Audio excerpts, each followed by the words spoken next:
They said family comes first, but mine sold me out for money. Yeah, while I was struggling to pay rent and skipping meals to survive, my own brother drained the savings account I'd built for years, without telling me. And guess what? My parents helped him. All because he was the golden son. I worked 2 jobs, gave up college dreams, and they paid me back with betrayal. This is how I found out, and how I got my revenge. If you've ever felt like the black sheep or the family's ATM, stick around. And don't forget to subscribe for more true stories like mine. I'm Amanda. I'm 27 now, but this story started 5 years ago, when I was just 22 and stupidly believed that loyalty would protect me from betrayal. I came from a middle-class family where money was always tight. My dad worked in a factory, and my mom did tailoring from home. We never had much, but I learned early on how to make do, and how to save. By the time I was 21, I had saved nearly $18,000. I didn't have a fancy job, just waitressing and babysitting, but I was determined to put myself through nursing school without debt.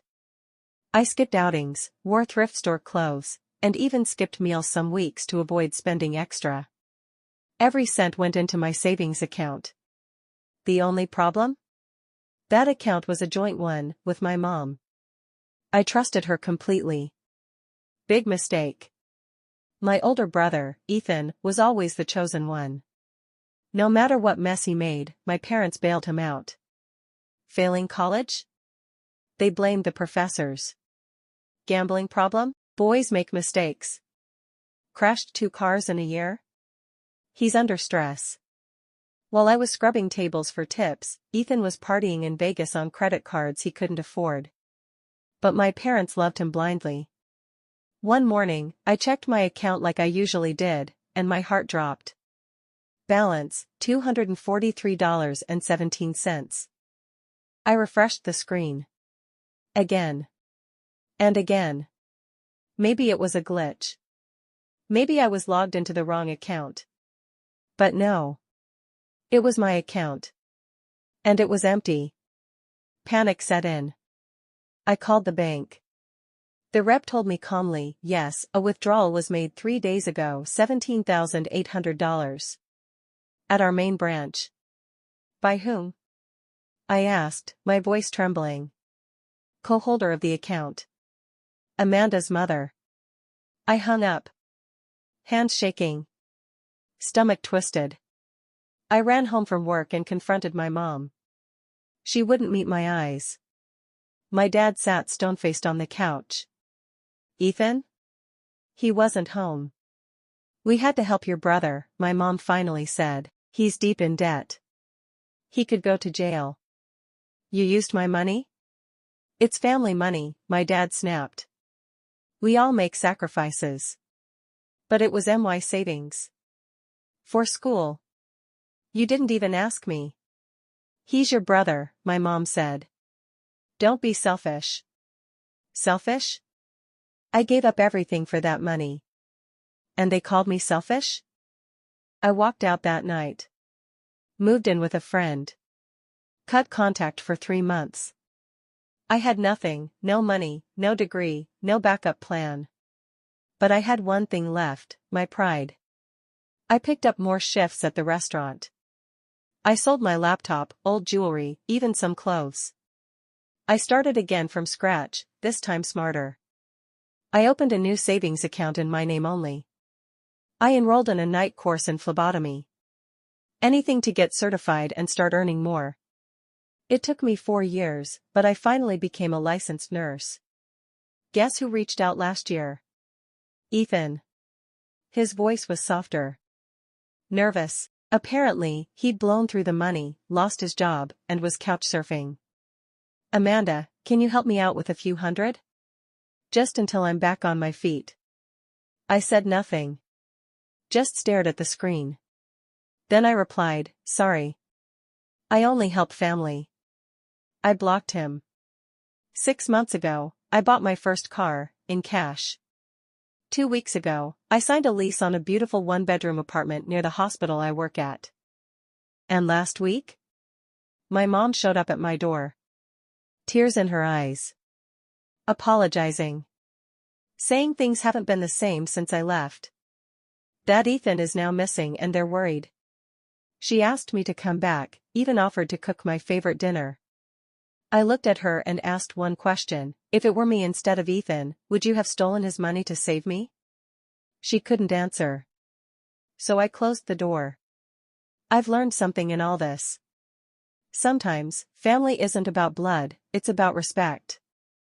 And once someone shows you what you mean to them, believe them. I'm not bitter. I'm just done. If you've ever been betrayed by the people you trusted most, you're not alone.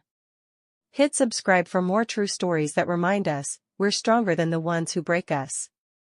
After I closed that door on my mother, I stood there for a long time. Just staring. No tears. No screaming. Just this heavy silence in my chest, like my heart had finally given up the fight. You know what's weird? I didn't feel proud. I didn't feel victorious. I just felt tired. Tired of begging for love. Tired of trying to earn respect from people who never planned to give it. Tired of carrying guilt that didn't belong to me. That night, I lit a single candle. Not for prayer. Not for forgiveness. Just to mark the beginning of something new, my peace. In the weeks that followed, I started doing little things I used to avoid. I signed up for a pottery class. I bought fresh flowers every Sunday. I stopped saying I'm fine when I wasn't. I started replying to messages from people who actually checked on me, not the ones who wanted something. I began rebuilding my life, not out of anger, but out of self-respect. And slowly, I found joy again. A few months ago, one of my coworkers, Janelle, invited me to her kid's birthday party.